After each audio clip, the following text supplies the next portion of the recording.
Assalamualaikum warahmatullahi wabarakatuh. Kenalkan, nama saya Rahman Aldi dengan NIM 22073071. Baiklah, di sini saya akan menjelaskan tugas saya, yaitu case based project, yang dimana terdapat sebuah proyek terdiri dari beberapa aktivitas seperti yang tercantum di bawah ini. Ada beberapa aktivitas dengan durasi tertentu, dan saya di sini akan menentukan berapa lama waktu yang dibutuhkan untuk menyelesaikan proyek tersebut dan menggambarkan rangkaian aktivitas di atas secara lengkap ke dalam diagram PER atau CPM dan precedence diagram, dan menentukan lintasan kritis dari proyek tersebut menggunakan diagram PER atau CPM dan menggunakan precedence diagram. Dan terakhir itu menganalisa hasil yang saya peroleh, apa artinya lintasan kritis bagi sebuah proyek, dan menjelaskan apa manfaat diketahuinya jalur kritis. Baik, langsung saja pada pertanyaan yang pertama. Berapa lama waktu yang dibutuhkan untuk menyelesaikan proyek tersebut? Untuk waktu yang diperlukan adalah 266 hari jika tidak menggunakan metode PER atau CPM dan precedence. Namun, jika dikerjakan dengan diagram tersebut, maka waktu yang pengerjaan bisa menjadi 154 hari. Baik, selanjutnya ini adalah gambar dari diagram PER atau CPM. Baik, di sini saya akan menjelaskan diagram PER atau CPM ini dari sebuah proyek yang tadinya kita hitung berapa lama waktu untuk menyelesaikannya. Dan sekarang saya akan menjelaskan diagram PER CPM ini apakah benar jika menggunakan diagram PER atau CPM atau precedence bisa lebih menghemat waktu untuk mengerjakannya. Baik, langsung saja kita mulai. Untuk memulai kerjanya, kita bisa langsung mengerjakan 3 langkah kerja, karena ketiga langkah kerja ini tidak memiliki syarat atau tidak memiliki langkah kerja persyaratan. Kita bisa memulai untuk mengerjakan langkah kerja A, langkah kerja B, dan langkah kerja C. Untuk melakukan langkah kerja A membutuhkan waktu 8 hari, dan untuk langkah kerja B membutuhkan waktu 7 hari, dan untuk langkah kerja C membutuhkan waktu 10 hari. Langkah kerja A kita mulai pada hari ke-0 dan selesai pada hari ke-8. Hari ke-0 itu adalah early start dan early finishnya pada hari ke-8. Dan juga langkah kerja B kita kerjakan pada hari 0 dan selesai pada hari ke-7, atau early startnya pada hari 0 dan early finishnya pada hari 7. Selanjutnya langkah kerja C kita kerjakan pada hari ke-0 dan selesai pada hari ke-10, atau early startnya hari ke-0 dan early finishnya hari ke-10. Selanjutnya kita masuk ke langkah kerja berikutnya, itu adalah langkah kerja D.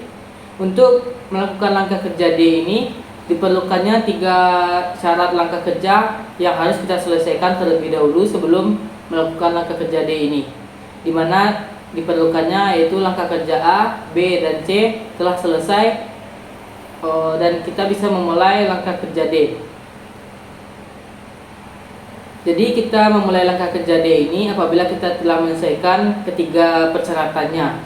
Jadi kita bisa memulai ketika langkah kerja yang paling terakhir atau paling lama selesainya dari ketiga persyaratan tersebut, yang dimana itu pada hari ke-10 saat langkah kerja C selesai dikerjakan. Jadi kita memulai langkah kerja D ini pada hari ke-10 dan selesai ke hari 35, karena langkah kerja D ini membutuhkan waktu pengerjaan yaitu sebesar atau selama 25 hari.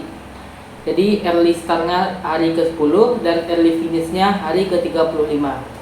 Selanjutnya kita akan mengerjakan langkah kerja E. Langkah kerja E kita kerjakan pada hari ke-35 dan selesai pada hari ke-41. Jadi early startnya 35 dan early finishnya 41. Selanjutnya kita akan mengerjakan langkah kerja F dan langkah kerja G. Langkah kerja F kita kerjakan pada hari ke-41 dan selesai pada hari ke-89. Early startnya 41 dan early finishnya 89. Dan langkah kerja G kita kerjakan pada hari ke-41 dan selesai pada hari ke-113. Early startnya 41 dan early finishnya hari ke-113. Selanjutnya kita kerjakan langkah kerja H dan langkah kerja I. Langkah kerja H kita kerjakan pada hari ke-89 setelah kita mengerjakan langkah kerja F dan selesai pada hari ke-119 setelah 30 hari pekerjaan.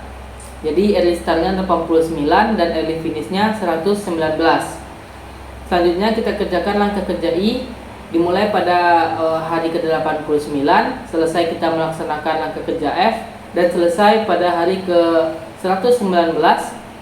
Early startnya 89 dan early finishnya 119. Selanjutnya kita mengerjakan langkah kerja J atau langkah kerja terakhir. Langkah kerja J ini membutuhkan tiga persyaratan untuk bisa dikerjakan, yaitu langkah kerja H, langkah kerja G, dan langkah kerja I. Kita mengerjakan langkah kerja J pada hari paling lama selesainya untuk ketiga syarat dari langkah kerja J ini, yaitu pada hari ke-119 pada saat langkah kerja H selesai diselesaikan. Kita mulai pada hari ke-19 dan selesai di hari ke-154. Jadi early startnya langkah kerja J ini 119 dan early finishnya 154. Baik, selanjutnya kita akan masuk ke metode pengurangan. Untuk melakukan perhitungan pada metode pengurangan ini kita lakukan dari kanan ke kiri, dari hasil yang telah kita dapatkan ke awal mula kita melakukan perhitungan. Baiklah, untuk pada poin atau pada langkah kerja J kita akan melakukan pengurangan, yang ini less finishnya dikurang dengan durasi kerja, yaitu 154 dikurang 35. Jadi didapatkan hasil 119. Jadi less start pada langkah kerja J ini adalah 119 dan less finishnya 154. Durasi kerjanya adalah 35. Selanjutnya pada langkah kerja I, less finishnya 119, durasi kerjanya 25 dan didapatkan hasil less startnya itu adalah 94. Dan pada langkah kerja H, less finishnya didapatkan 119 dan durasi kerjanya 30 dan didapatkan hasil less startnya itu adalah 89. Selanjutnya pada langkah kerja G, dapatkan less startnya itu adalah 119 dan durasi kerjanya itu adalah 72 hari dan didapatkan hasil less finishnya itu ada 47. Selanjutnya ada langkah kerja F. Langkah kerja F didapatkan less finishnya itu adalah 89 dikurangi dengan durasi kerja yaitu 38 dan didapatkan hasil dari less startnya itu adalah 41. Selanjutnya ada langkah kerja E. Langkah kerja E didapatkan less finishnya itu adalah 41 dan dikurang dengan langkah kerja yaitu 6 hari dan didapatkan less startnya itu adalah 35. Selanjutnya itu adalah langkah kerja D. Langkah kerja D didapatkan less startnya itu adalah less finishnya itu adalah 35 dan durasi kerjanya yaitu adalah 25 hari dan didapatkan less startnya itu adalah 10. Selanjutnya untuk langkah kerja C kita dapatkan less finishnya itu adalah 10 dan durasi kerjanya yaitu 10 juga dan kita dapatkan less startnya itu adalah 0. Selanjutnya langkah kerja B kita dapatkan less finishnya itu 10 dan kita kurang itu durasi kerjanya yaitu 7 dan kita dapatkan less startnya 3. Selanjutnya untuk langkah kerja A kita dapatkan less finishnya itu adalah 10 dan langkah kerjanya 8, durasi kerjanya 8 dan kita dapatkan less startnya itu adalah 2. Next, selanjutnya ini adalah precedence diagram. Precedence diagram cara membacanya juga sama dengan period atau CPM, dimana kita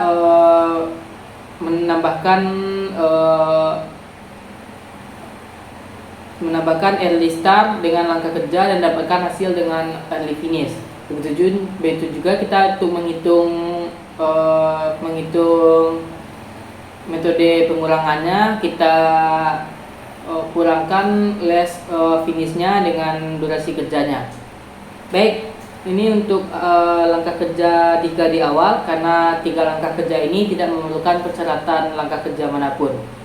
Kita mulai untuk langkah kerja A, B, dan C. Untuk langkah kerja A dimulai dengan early startnya itu 0 dan finish pada hari ke-8. Untuk langkah kerja B early startnya itu didapatkan 0 dan early finishnya itu adalah 7. Selanjutnya itu adalah langkah kerja C, early startnya didapatkan 0 dan early finishnya didapatkan 10. Selanjutnya langkah kerja D. Langkah kerja D memerlukan 3 persyaratan langkah kerja, yaitu langkah kerja A, B, dan C. Karena memerlukan 3 langkah kerja, jadi kita memulai langkah kerja D ini di mana hari terakhir pengerjaan dari ketiga langkah kerja persyaratan tersebut. Hari terlama dari salah satu langkah kerja persyaratan ini, yaitu pada hari ke-10, di mana hari terakhir atau hari terlama pada langkah kerja pada C. Kita mulai pengerjaan pada langkah kerja D yaitu pada hari ke-10 dan selesai pada hari ke-35, yaitu early startnya 10 dan early finishnya itu adalah 35.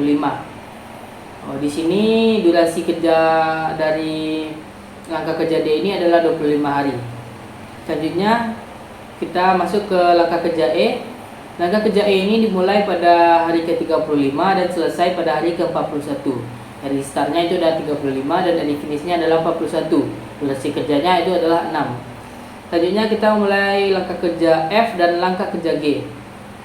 Langkah kerja F kita mulai pada hari ke-41 dan selesai pada hari ke-89. Dan langkah kerja G kita mulai pada hari ke-41 dan selesai pada hari ke-113. Selanjutnya kita masuk ke langkah kerja H dan langkah kerja I.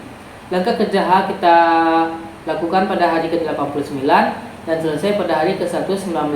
Itu early startnya itu adalah 89 dan early finishnya itu adalah 119. Selanjutnya langkah kerja I kita mulai pada hari ke-89 dan selesai pada hari ke-114. Early startnya itu adalah 89 dan early finishnya itu 114. Selanjutnya kita masuk ke langkah kerja terakhir, langkah kerja langkah kerja J. Langkah kerja J ini membutuhkan 3 persyaratan kerja, yaitu kita harus selesai melaksanakan langkah kerja H, langkah kerja I, dan langkah kerja G. Langkah kerja J ini kita mulai pada hari terakhir atau hari terlama dari salah satu 3 dari persyaratan langkah kerja J ini, yaitu pada hari ke-119, di mana hari terakhir langkah kerja H. Jadi early startnya itu 119 ditambah durasi 35. Jadi early finishnya itu adalah 154. Oke, setelah dapatkan lamanya pengerjaan menggunakan metode precedence diagram ini 154, sekarang kita masuk ke metode pengurangan dari metode ini.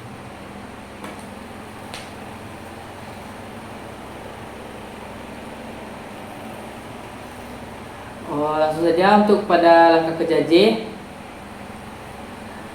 Untuk menentukan metode pengurangan ini, kita menggunakan rumus, yaitu less finish dikurang dari durasi kerja. Maka daripada itu less finish dari langkah kerja J ini itu 154 dikurang durasi kerja 35, didapatkan hasil less start itu 119. Selanjutnya langkah kerja H kita dapatkan less finishnya 119 dikurang durasi kerja 30 dan didapatkan hasil 89. Selanjutnya langkah kerja I didapatkan less finish 119 dikurang durasi kerja 25 dan didapatkan 94. Selanjutnya itu ada langkah kerja G didapatkan less finish 119 dan durasi kerja 72 dan didapatkan less start itu 41. Selanjutnya langkah kerja F. Langkah kerja F didapatkan less finishnya 89 dikurangi langkah kerja 48 dan mendapatkan hasil less startnya itu adalah 41.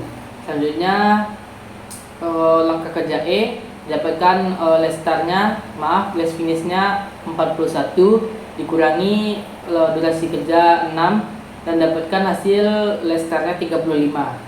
Selanjutnya pada langkah kerja D didapatkan less finish 35 dikurang durasi kerja 25 dan didapatkan hasil less finish 10. Selanjutnya langkah kerja C didapatkan less finish 10 dan dikurang durasi kerja 10 dan didapatkan less start 0. Selanjutnya pada langkah kerja B didapatkan less finish 10 dikurang durasi kerja 7 dan didapatkan less start 3. Selanjutnya pada langkah kerja A didapatkan less finish 10 dikurang durasi kerja 8 dan didapatkan less start itu 2.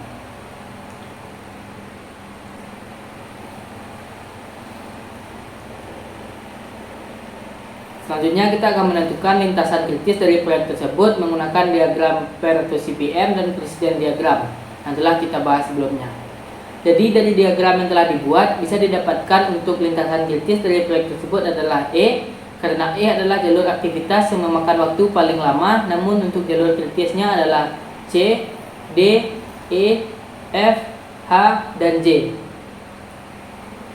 Selanjutnya itu adalah analisa hasil yang saya peroleh, yaitu dalam proyek ini yang dimaksud dengan lintasan kritis yaitu lintasan di mana terdapat aktivitas-aktivitas yang paling banyak memakan waktu, dan manfaat kita mengetahui jalur kritis adalah untuk kita mengetahui aktivitas mana yang harus diprioritaskan, karena jika kita menunda aktivitas pada jalur kritis maka bisa berakibat selesainya waktu pekerjaan akan tertunda. Baiklah, sekian penjelasan saya mengenai tugas case based project. Apabila ada kesalahan kata dan kalimat, saya mohon maaf. Assalamualaikum warahmatullahi wabarakatuh.